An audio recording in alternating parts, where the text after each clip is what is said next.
벌써 9월 셋째 주일을 맞이하면서 하나님을 예배하는 은혜를 또 함께 누리게 된 것 하나님께 감사드리고, 지난 한 주간은 우리가 특별히 매월 한 차례 특심 기도의 시간을 갖는데, 이번 9월달은 부흥을 주제로 해서 말씀을 나누게 되었습니다.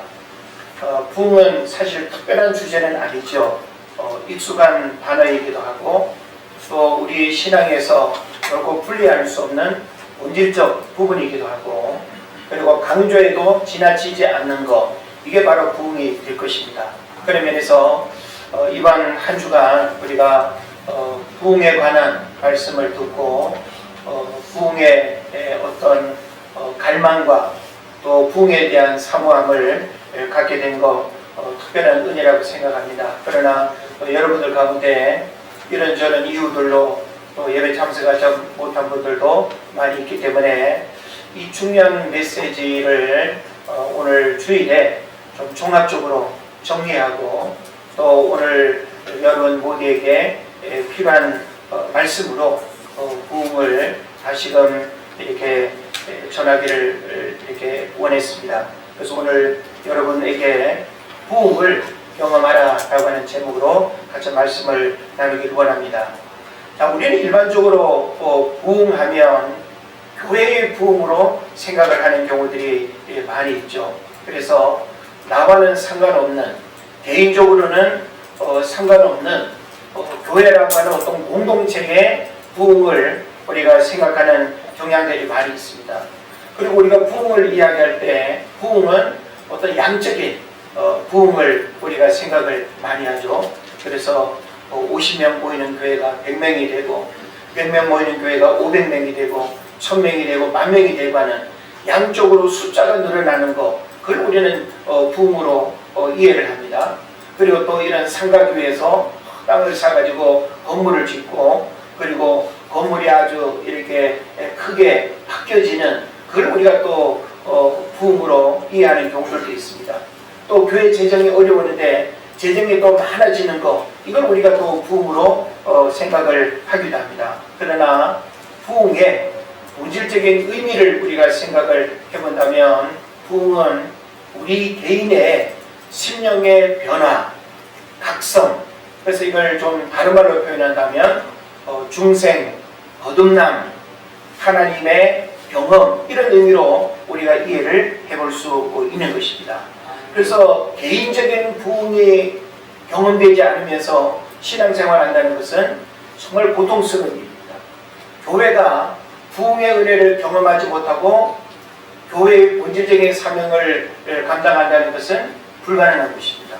그런 면에서 교회도 부흥을 경험해야 하지만 우리 개인도 부흥을 경험하지 못하고 신앙생활 한다라고 하는 것은 심각한 문제가 있는 것입니다. 그런 면에서 저는 여러분에게 이제 말씀을 시작하면서 이 질문을 던지고 싶어요. 여러분은 개인적인 부흥을 경험하셨습니까? 라고 하는 거죠. 여러분이 여러분의 신앙생활 여정 속에서 어떤 부흥을 경험했습니까? 부흥을 경험한 사람은 그 부흥의 은혜를 기억하고 그 부흥의 사건이 내 인생에 굉장히 중요한 전환점이 된다는 사실을 알기 때문에 결코 하나님을 떠나거나 하나님을 등지거나 하나님과 멀어지는 삶을 살아갈 수 없습니다. 오늘날 교회도 교회의 본질을 잃어버리고 우리 개인의 신앙이 하나님을 믿는다 하면서도 여전히 세속적인 가치관을 가지고 살아가고 불신앙과 다를 바 없이 살아가는 그 이유는 뭔가 하면 우리 개인에게 그 부흥의 은혜를 뜨겁게 분명하게 경험하지 못한 까닭에 신앙의 연륜이나 자랑하고 우리 믿는 집안이야, 3대째 믿는 집안이야, 이런 어떤 전통과 가문, 혈통을 또 이렇게 자랑하는 그런 문제들을 갖게 되는 것입니다. 그래서 부흥을 경험하지 못한 신앙생활은 영적 생명력이 약하게 되고 무기력해지고 구원의 확신도 없을 뿐만 아니라 불령의 열정이 일어나지 않고 현실의 삶에 안주하고 만족하는 삶을 살아가는 이유, 바로 부흥을 경험하지 못할 때 나타나는 증상이라고 말할 수 있습니다. 그래서 부흥은 성경 속의 이야기에 머물거나 교회사나 세계사적으로 과거에 있었던 이야기에 머물지 않는다는 것입니다. 그래서 그 부흥을 갈망하고 사모하는 사람에게는 바로 그 부흥의 일들이 오늘날도 동일하게 교회에도 일어날 뿐만 아니라 우리 개인에게도 뜨거운 그 부흥의 역사들이 경험되어질 수 있다는 하는 사실을 여러분 깨달으시기를 바랍니다. 그래서 부흥의 그 본질과 부흥이라고 하는 그 의미를 우리가 이해하는 것으로부터 부흥을 경험할 수 있고 부흥을 위해서 기도할 수 있고 부흥을 갈망할 수 있는 거예요. 그러니까 이 부흥이라고 하는 단어를 개인적인 어떤 부흥으로 연결하지 못하고 교회의 어떤 부흥으로 공동체의 어떤 부흥으로만 이해하게 되면 우리가 개인이 경험할 수 있는 부흥은 모르지는 거죠. 그런 면에서 우리는 교회의 부흥도 우리가 충분히 이해하고 중요하다는 사실을 알지만 그 이전에 우리 개인의 부흥이 경험되어져야 된다고 하는 이 사실, 그래서 개인의 부흥이 경험된 사람들이 모이고 많아질 때 그 교회는 더 뜨겁게 그리고 교회로서의 그 본질적인 사명을 감당하는 그런 교회로 세워질 줄 믿습니다. 영국의 마틴 로이드 존스 목사님이라고 아주 유명한 분이 계셨죠. 그분이 이런 말씀을 하셨습니다. 어느 시대나 하나님의 사람들에게 맡겨진 시대의 과제는 부흥이다. 부흥은 건물을 크게 건축하거나 사람들을 많이 모으고 재정을 더 확보하는 것이 아니라 죽은 영을 되살리고 쇠퇴한 영을 일으켜 세우는 것이다. 이걸 부흥이라고 말했어요. 그러니까 오늘 우리가 부흥이라고 하는 단어를 너무 여과 없이 그 본질적인 의미를 제대로 배우지도 못하고 귀로만 듣다 보니까 부흥하면 그냥 이런 그 일반적으로 지금까지 이해했던 그런 이제 개념으로만 우리가 부흥을 바라보는 거죠. 그러니까 우리 개인의 부흥에 대해서는 무관심했고 우리 개인의 부흥을 경험해야 되는 일에서는 소극적이었던, 그러다 보니까 우리의 신앙이 병들고 약해지고 그리고 강한 어떤 그리스도인으로 살아가는 이런 부분에서 우리가 실패하는 그런 문제들이 있지 않은가 하는 생각을 해보는 것입니다. 저는 이번 한 주간 여러분과 나눴던 모든 말씀을 오늘 이 짧은 한 시간에 그 이야기를 다 담아낼 수는 없어요. 그러나 중요한 어떤 부분들을 여러분과 함께 나누면서 교회사적으로 우리 한국 교회에 일어났던 그 부흥, 그리고 우리 개인이 경험해야 할 그 부흥이 왜 중요하고 필요했는가. 물론 부흥은 우리가 아무리 사모해도 우리 인간의 의지나 노력으로 이루어지는 것은 분명히 아닙니다. 부흥의 주체는 누굴까요? 전적으로 하나님이에요. 하나님께서 부흥의 역사를 일으켜야만 부흥의 일들이 일어나는 거예요. 그런 면에서 우리는 하나님께서 선한 그 부흥의 역사들이 오늘 이 시대에도 다시금 일어나기를 갈망하고 우리 교회뿐만 아니라 여러분 개인에게도 이와 같은 부흥의 역사들이 체험되어져서 정말 신앙생활의 기쁨을 다시금 회복하고 그리고 신앙생활의 그 본질적인 의미와 목적을 부흥을 통해서 우리가 깨닫게 될 때 우리에게 주어지는 시간, 생명, 재정, 재능 이 모든 것들을 주님을 위해서 아름답게 살아가는 헌신의 삶을 살아가게 되는 줄로 믿습니다. 한국교회 부흥을 우리가 교회사적으로 이야기할 때 이것은 어느 한 개인을 주목할 수가 없습니다. 130년, 140년의 이제 역사가 흘러가는 이런 한국 교회 부흥의 역사를 이렇게 돌아보면 전적인 하나님의 은혜였습니다. 역사의 주권자가 되시고 한 나라와 민족의 흥망성쇠를 주장하시는 그 하나님이 20세기 초 아무랬던 이 구한말 그리고 대한제국 그 시대에 하나님께서 큰 부흥의 은혜들을 우리에게 허락해 주셨습니다. 그래서 우리나라에 있었던 대표적인 부흥의 사건을 제가 세 가지로 말씀드렸죠. 1903년에 있었던 어떤 부흥이죠? 원산 대부흥. 이 원산 대부흥 운동은 캐나다 선교사인 하비와 게일에 의해서 시작됐습니다. 그래서 이 하비 선교사가 이제 원산이면 북한 땅 아닙니까? 그 지역에 이제 교회가 세워지고 또 예배를 또 드리는 또 장소에서 하나님의 말씀을 전할 때 하나님의 그 말씀을 듣는 그 조선 백성들의 그 마음속에 엄청난 회개와 뜨거움의 역사들이 일어나면서 교회가 아주 크게 부흥하는 그런 일들이 일어난 것입니다. 그래서 1903년에 있었던 원산 부흥운동, 그 다음에 1907년도에는 평양 대부흥운동이 있었습니다. 그래서 이 평양이라고 하는 도시는 옛날에 기생과 환락의 도시로 그렇게 유명했어요. 그래서 기생들을 만나서 술 먹고, 한양들이 이렇게 좋아하는 그 도시가 어디였는가 하면 평양이었어요.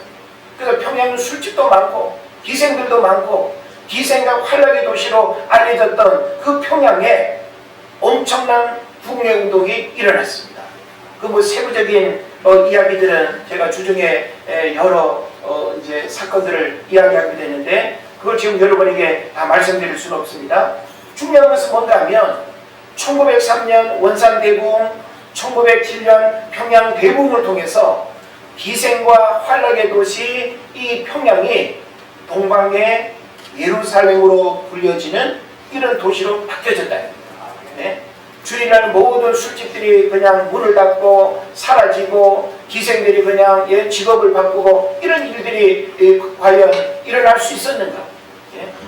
인간의 힘으로는 불가능한 그런 일들이 하나님의 성령의 그런 역사 속에서 부흥으로 말미암아 일어날 수 있었다라는 것이죠.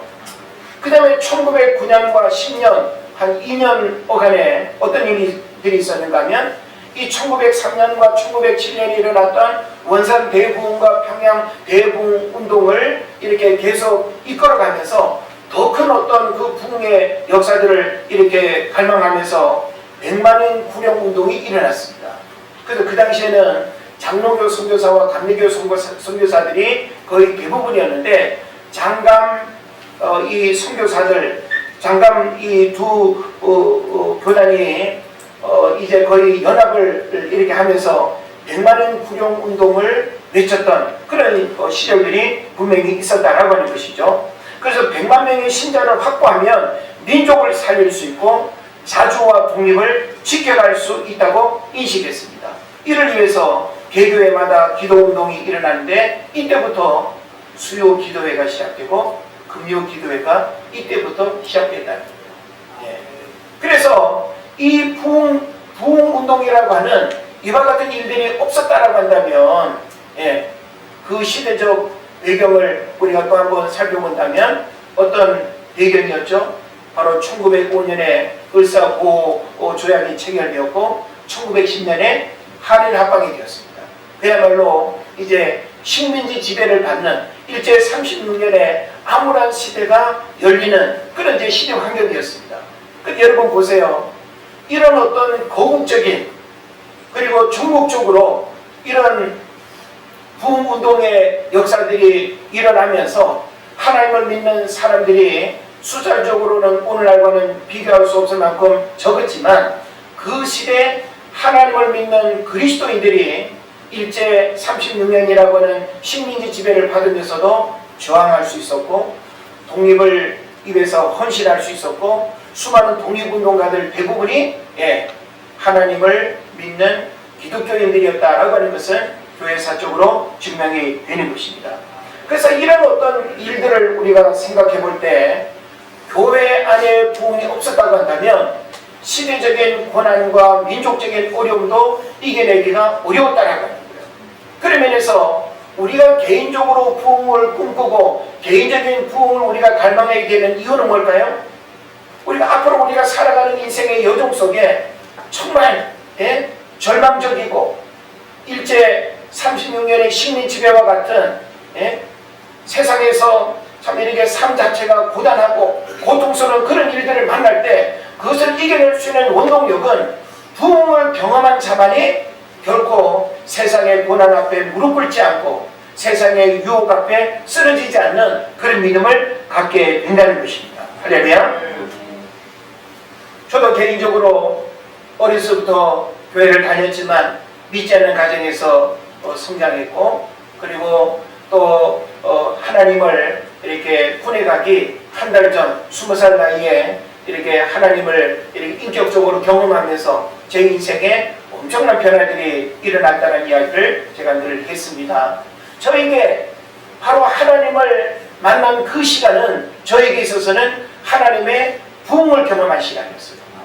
어렸을 때 내가 하나님을 알았지만 그 하나님의 실존을 제대로 내가 경험했고, 믿음을 내가 가지고 있었지만 뭔가 어설프고, 그리고 또 친구들 만나면 믿음이 쉽게 흔들리고 여러 가지 유혹에 흔들렸던 그런 믿음이 바로 그 부흥의 사건을 통해서 제 인생의 전환점이 되는 그런 일들이 일어났던 것입니다.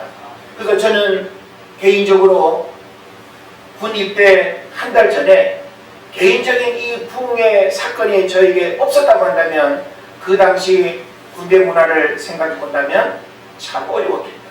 예? 그 군대 문화가 젊은 그 청년들에게 주는 그 유혹과 그 폭력적인 그 군대 조직 문화에 그것은 견디기 어려웠을 것입니다. 그럼에도 불구하고 제 안에 부흥의 은혜를 경험한 하나님이 나와 함께 하신다는 믿음이 있었기 때문에, 예? 계급이 높은 군인이 저를 괴롭히고 때리고 얼차례를 주고 하는 그런 고난 앞에서도 내가 무릎 꿇지 않는 그런 신앙을 이겨낼 수 있었다는 것이죠. 그런 면에서 오늘날 그런 측면에서 우리가 생각을 해본다면 21세기를 살아가는 우리에게 현대 문명이 우리에게 주는 유혹은 얼마나 달콤하고 얼마나 강력한지 모릅니다. 우리가 교회 밖에서 만나게 되는 수많은 사람들, 우리가 교회 밖에서 또 부딪히는 그 수많은 일들은 우리의 신앙을 감추게 하거나 우리의 신앙을 변장시키고 신앙생활 안 하는 듯이 살아가게 하는 그런 유혹들이 얼마나 많은지 몰라요. 그러나 우리는 그리스도인이라고 하는 이 본질적인 정체성을 왜곡하거나 잃어버려서는 안 되는 거죠. 그런 면에서 우리가 세상 속에서 그리스도인으로 살아간다는 거 결코 쉬운 일이 아닙니다. 젊은 청년들이 혹은 또 직장생활하는 또 여러분들이 사회생활 속에서 순수한 어떤 복음과 믿음을 가지고 불신자들과 우리와 다른 그 세상의 가치관들과 부딪히고 우리와 다른 그 세상 문화를 우리가 또 이겨내면서 살아간다는 거 결코 쉽지 않습니다. 그런 면에서 우리에게 무엇이 필요하겠습니까? 이런 모든 것들을 우리가 이겨내고 하나님 앞에서 부끄럽지 않은 우리의 신앙을 지켜갈 수 있는 그 유일한 비결은 내가 하나님 앞에 부흥을 경험하는 것밖에 없다는 거예요. 그 부흥은 적어도 내게 있어서 하나님의 어떤 분인가를 우리가 분명하게 체험하는 거예요. 그리고 흔들림 없는 믿음을 가지고, 그리고 하나님이 나를 왜 이 땅에 보내셨고 나는 무엇을 위해서 살아야 하는 이런 분명한 목적의식을 부여잡는, 그리고 발견하게 되는, 그리고 그것을 향해서 달려가게 되는, 이게 바로 부흥의 중요한 사건이 되는 것입니다. 저는 어린아이들에게도 부흥을 경험할 수 있다는 것을 말하고 싶습니다. 부흥은 예외 없이 누구에도 하나님 앞에 우리가 경험할 수 있는 것이 부흥입니다. 리빙스턴도 어린아이 때 그 부흥을 경험하고 하나님 앞에 자기 삶을 드렸어요. 그래서 하나님 앞에 선교사로 일평생 헌신하며 살았던 그런 어떤 배경을 우리가 보게 되는 거거든요. 누구라도 우리는 하나님의 부흥을 경험함으로 인해서 이전과 다른 삶을 우리가 살아갈 수 있다고 하는 사실, 그리고 시대의 유혹과 어려움을 이겨낼 수 있는 그 비결 또한 바로 부흥에 있다고 하는 사실을 우리가 깨달아야 될 줄을 믿습니다. 그리고 이 부흥은 나 한 사람의 어떤 심령의 변화, 속사람의 변화에 머물지 않습니다. 여러분이 부흥의 은혜를 경험하면 여러분과 맺고 있는 인간관계, 여러분의 조직, 여러분의 직장, 여러분의 또 공동체, 부흥을 경험한 사람은 인간관계에도 변화를 일으킬 뿐만 아니라 엄청난 영향력을 미치게 되는 거예요. 그래서 교회가 부흥을 경험하게 될 때 시대의 어떤 문화도 바뀌게 되고 정치도 바뀌게 되고 사회도 바뀌게 되는 그런 일들이 일어난 것입니다.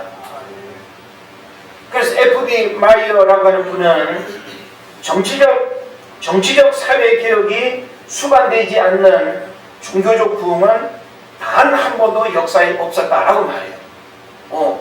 그러니까 개인적이든 교회적으로든 부흥이 일어나게 되면 정치개혁, 사회개혁, 문화개혁, 나를 둘러싸고 있는 세상에 수많은 것들이 엄청난 변화가 일어난다는 것을 말하는 것입니다. 우리는 세상 속에 교회가 많이 세워진 것을 우리가 자랑하고 위안을 삼을 때가 있잖아요. 근데 교회가 많이 있는 거 그게 중요합니까? 우리는 세상 속에 교회가 많이 있는 그게 중요한 게 아니라 과연 세상에 어떤 영향력을 미치느냐가 사실은 더 중요한 거예요. 그런데 오늘날 교회가 대사회적으로 어떤 영향력을 미친다고 여러분 말할 수 있습니까? 또 하나님을 믿는 그리스도인들이 정치계에, 경제계에, 사회 분야에 들어가가지고 어떤 성경적 가치관을 가지고 세속적 가치관을 이렇게 물리치고 이겨내는 그런 삶을 살아가고 있다고 여러분 생각하십니까? 오히려 거대한 만문에 무릎 꿇고 거대한 세상의 권력과 조직 앞에 무릎 꿇고,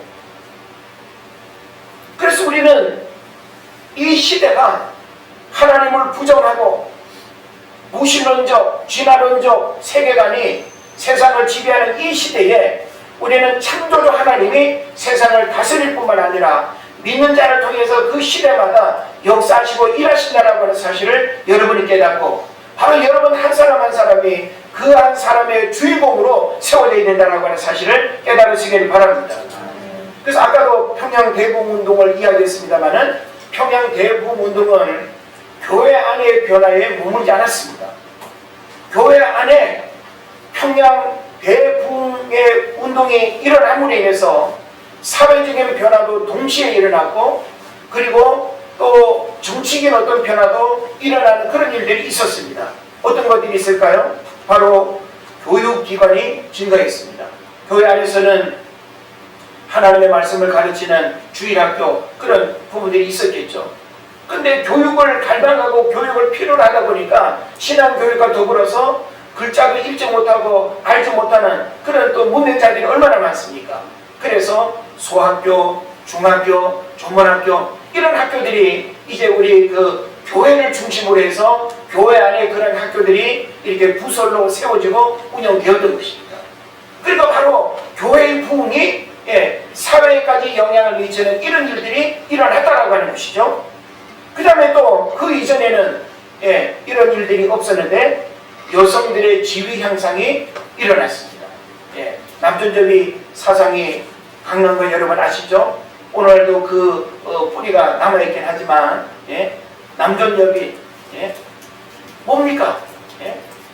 여성들이 사회에서 영향을 미칠 수 없고 여성들을 주목하지 않던 그 시대에 바로 교회 부흥은 여성들의 사회적인 지위를 향상시키고 여성들의 역할이 사회적으로 이제 도드라지는 그런 일들이 일어나기도 했다는 것입니다. 그리고 고부간의 갈등 문제가 해결되기도 하고 일부 일처제가 정착되는 일들이 사회적으로 일어나기도 했다는 것입니다. 그 옛날 조선시대만 하더라도 일부 일처제가 아니라 일부 다처제였죠.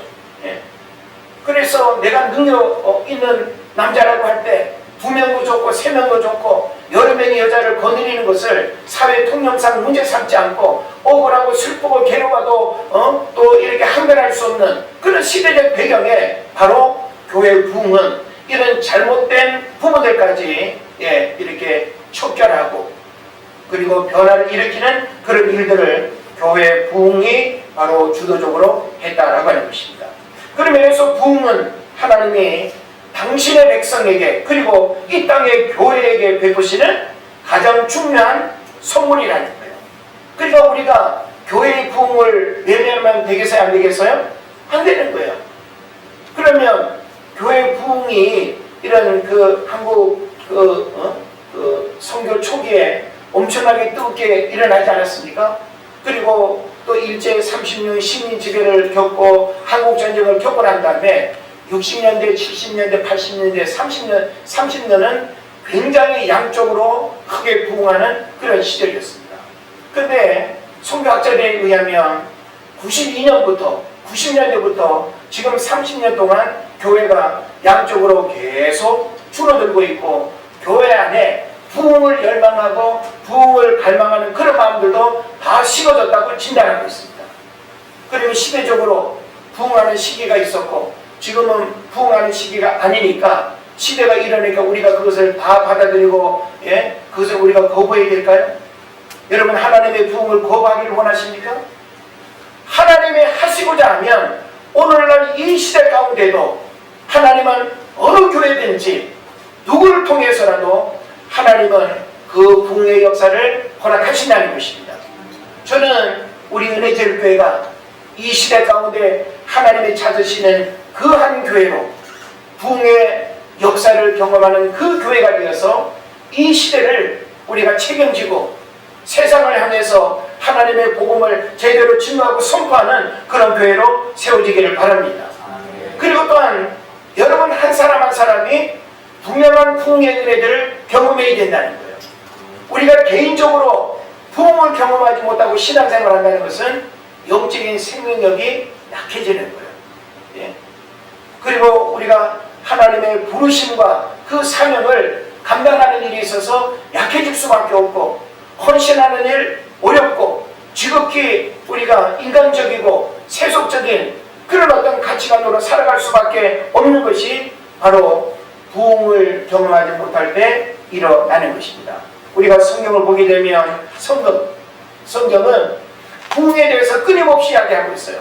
부흥의 필요성, 하나님이 부흥을 얼마나 원하시는지. 근데 문제는 뭔가 하면 부흥은 부흥을 갈망하고 부흥을 사모하고 부흥을 위해서 회개하고 또 모여서 기도할 때 그게 바로 부흥의 역사가 일어난다라고 하는 사실을 성경은 우리에게 증거하고 있습니다.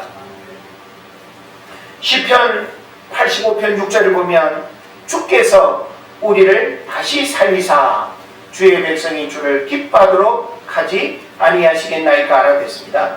주께서 우리를 다시 살리사, 이게 바로 뭐예요? 부흥이에요. 부흥이라고 하는 말은 소생시키다, 회복시키다, 완전케 하다, 그리고 다시 살리다. 여기 지금 화분이 있습니다만은 만약에 물을 안 주면 막 그냥 시들시들해지는 거 여러분 아시죠? 가족일로 보면. 그러면 시들해지는 식물에 물을 주게 되면 막 살아나죠. 바로 부흥을 그렇게 해석하는 겁니다. 우리 영적인 생명력이 구원은 받았으되 영적인 생명력이 약해지고 열정을 잃어버리고 구원은 받았다고 생각을 하나 구원받은 자의 삶을 힘있게 살아가지 못하는 그런 부분들이 바로 부흥을 필요로 한다라고 하는 것을 가르쳐 주는 것입니다. 시편 51편 10절에서는 하나님이여 내 속에 정한 마음을 창조하시고 내 안에 정직한 영을 새롭게 하소서. 예? 내 속에 정한 마음을 창조하시고 내 안에 정직한 영을 새롭게 하소서. 이게 바로 하나님이 우리에게 베푸시는 부흥의 말씀입니다. 이런 어떤 부흥이 일어나기를 하나님이 원하신다는 것이죠. 이사야서 57장 15절에 보면 기니까 제가 뒷부분만 살펴보겠습니다. 겸손한 자의 영을 소생시키며 통회하는 자의 마음을 소생시키려 합니다. 겸손한 자에게, 통회하는 자에게 하나님께서 어떻게 하신다고요? 그 영을 소생시킨다는 거예요. 소생이 뭔지 알죠? 다시 살리는 거예요. 예? 시들해지는 그 식물에 물을 줘서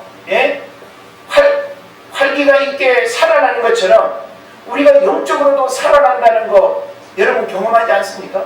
예? 우리는 우리 스스로가 내가 은혜 받고 성령으로 충만할 때 내 영이 살아나는 것 여러분 경험하지 않습니까? 우리는 주변에서도 자녀들이 혹은 뭐 김집사님이 이집사님이 막 은혜 받고 영적으로 살아나는 것 우리가 보지 않습니까? 우리는 누군가의 성령 충만을 부러워할 것이 아니라 내 안에 내가 경험되어지는 그 부흥의 은혜로 충만해지는 역사, 이것이 오늘 우리에게 필요하다는 것을 여러분 깨달으시기를 바랍니다. 예레미야서 20장 9절을 보게 되면 예레미야가 그 하나님의 부흥의 은혜를 경험하고 어떻게 표현하는지 여러분 아십니까? 나의 마음이 불붙는 것 같아서 골수에 사무치니 답답하여 견딜 수 없나이다. 부흥을 경험한 사람은 가두려고 해도 가둘 수가 없어요. 부흥을 경험한 사람은 너 그냥 여기 가만히 앉아있어, 이게 될 수가 없어요. 부흥을 경험한 사람은 정말 하나님의 그 부흥의 은혜를 아는 까닭에 내가 하나님을 위해서 무엇을 할 수 있는지를 생각하고 영혼 구원을 위해서든지 선교를 위해서든지 구제를 위해서든지 봉사를 위해서든지 내 마음에 그 불붙는 것 같아서 골수에 사무치니 답답하여 견딜 수 없나이다. 우리는 왜 그냥 조용히 기도하고 예배드리는 걸로만 만족하고 그냥 이렇게 신앙생활 하는 게 제일 아주 고상한 모습처럼 생각하는데 그 이유가 뭘까요? 우리 안에 부흥의 불이 우리 안에 식어졌기 때문입니다. 우리 과거에 하나님의 은혜로 충만하고 하나님이 우리에게 부어주신 그 부흥의 은혜로 충만할 때 누가 뭐라 하지 않아도 우리는 뛰쳐나갔고 누가 뭐라 하지 않아도 우리는 죽어가는 영혼들을 바라보면서 기도했고 교회를 출입하면서 봉사했고 헌신했고 내가 가진 것 아낌없이 하나님 앞에 드리는 이런 헌신의 삶을 살아간 줄로 믿습니다. 그런 면에서 부흥은 선택이 아닙니다.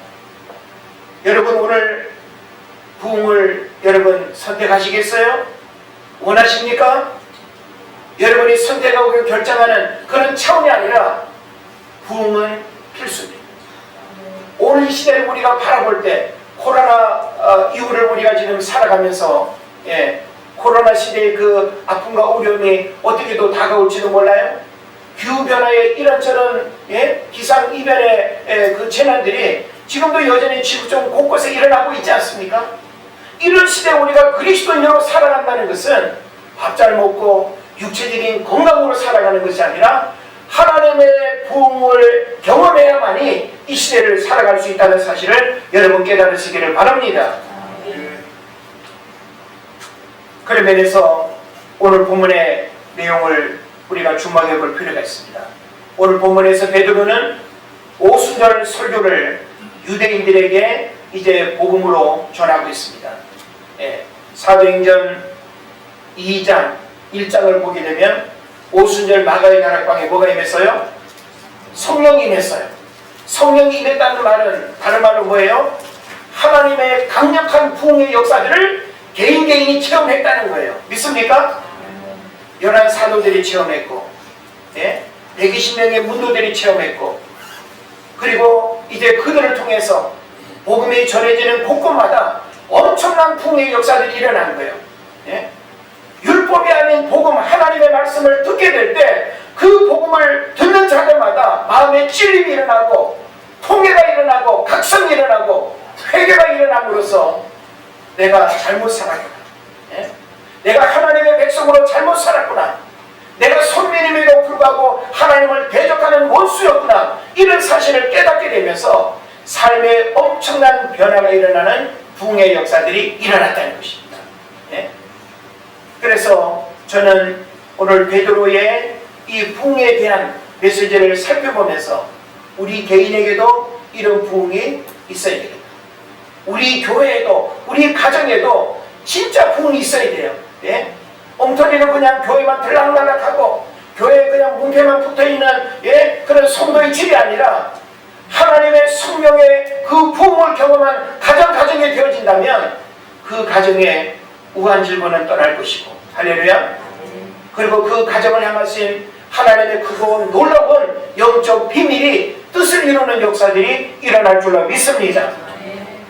베드로가 오순절 설교를 유대인들에게 지금 하고 있습니다. 14절에 보면 서서 소리를 높여 이르되, 사도 바울이 얼마나 부흥의 은혜를 뜨겁게 경험했는지 지금 그 이미지를 보면, 물론 이 베드로는 다혈질이기 때문에 굉장히 어떤 열정이나 그런 부분들이 이제 이미지로 여겨지긴 합니다. 그런데 지금 이 14절을 보면 서서 소리를 높여 이르되 내 말에 귀를 기울이라. 베드로가 지금 그렇게 외치고 있습니다. 예? 지금 이 베드로는 하나님의 부흥을 경험하고 성령으로 충만한 상태에서 이 메시지를 지금 하고 있는 거예요. 그리고 16절 이하에 보면 요엘 선지자를 통한 부흥의 예언이 성취됨을 베드로가 지금 선포하고 있습니다. 그래서 17절에 보면 내 영을 모든 육체에 부어준다고 그랬어요. 그래서 젊은이들은 뭘 보고? 환상을 보고, 늙은이들은 꿈을 꾸고, 남종과 여종들에게는 예언하는 부흥이 일어날 것을 지금 사도 베드로가 메시지를 전하고 있는 거예요. 그런데 이런 이제 메시지를 지금 전하게 될 때 어떤 일들이 일어날까요? 부흥의 핵심은 32절입니다. 예수를 하나님이 살리십니다.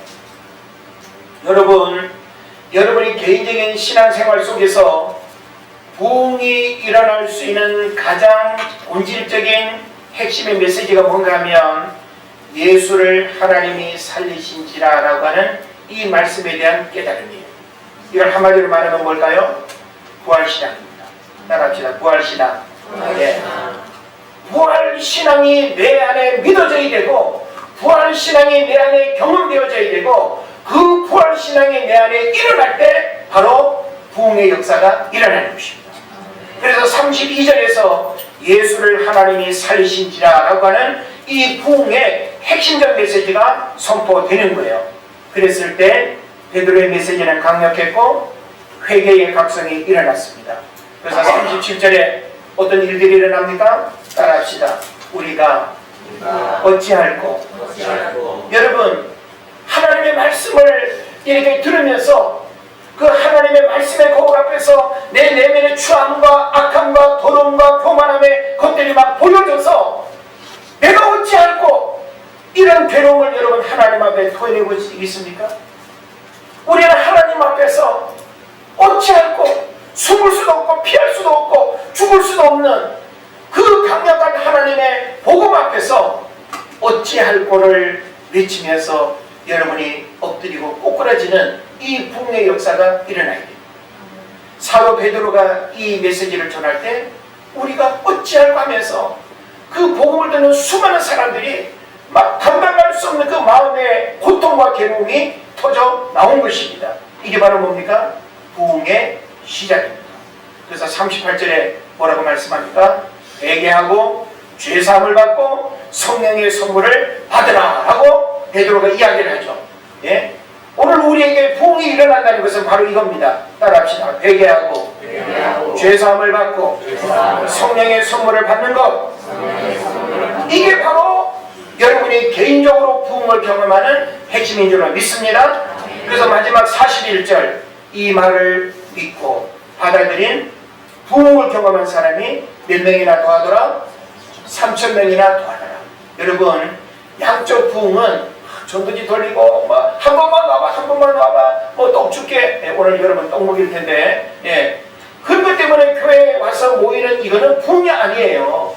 진짜 부흥은 통례하고 자복하고 회개하고 하나님 앞에서 철저하게 깨어진 사람들이 제대로 모여있는 그 상태가 부흥인 거예요. 할렐루야. 근데 오늘날 교회 안에 이 부흥을 경험한 사람들이 그렇게 많지 않습니다. 사업상 교회 가고, 친구 좋아 교회 가고, 교회 안 가면 허전하고, 그래서 사람들이 교회로 몰리긴 하지만 부흥을 경험하지 못한 공동체 까닭에 교회는 본질을 잃어버리고 교회의 사명이 약해지고 있는 것입니다. 이제 말씀을 마칩니다. 하나님은 식어진 가슴에 불이 붙게 원하십니다. 영적 각성이 일어나길 원하십니다. 하나님은 시대마다 부흥을 통해서 시대를 변화시켰고 구속사의 일들을 이루어 가신 줄로 믿습니다. 교회 안에 예배 때마다, 모일 때마다, 기도할 때마다 부흥이 경험되어져야 된다는 사실 여러분 깨달으시길 바랍니다. 형식적으로 습관적으로 드리는 예배가 아니라 부흥을 경험하는 예배가 되어서 부흥이 주는 진정한 축복을 누리는 여러분 되시기를 주의 이름으로 축원을 드립니다. 우리 이 시간 조용히 하나님 앞에 기도합시다. 여러분 정말 부흥을 갈망하고 부흥을 경험하기를 원하신다면 우리 하나님 앞에서 내면에 우리 고백을 했으면 좋겠습니다. 하나님, 저에게 부흥이 필요합니다. 부흥을 경험하게 하옵소서. 부흥의 은혜를 주옵소서. 부흥을 통해서 내 삶에 새로운 변화들이 일어나게 하여 주옵소서. 우리 조용히 들은 말씀 생각하면서 기도하겠습니다.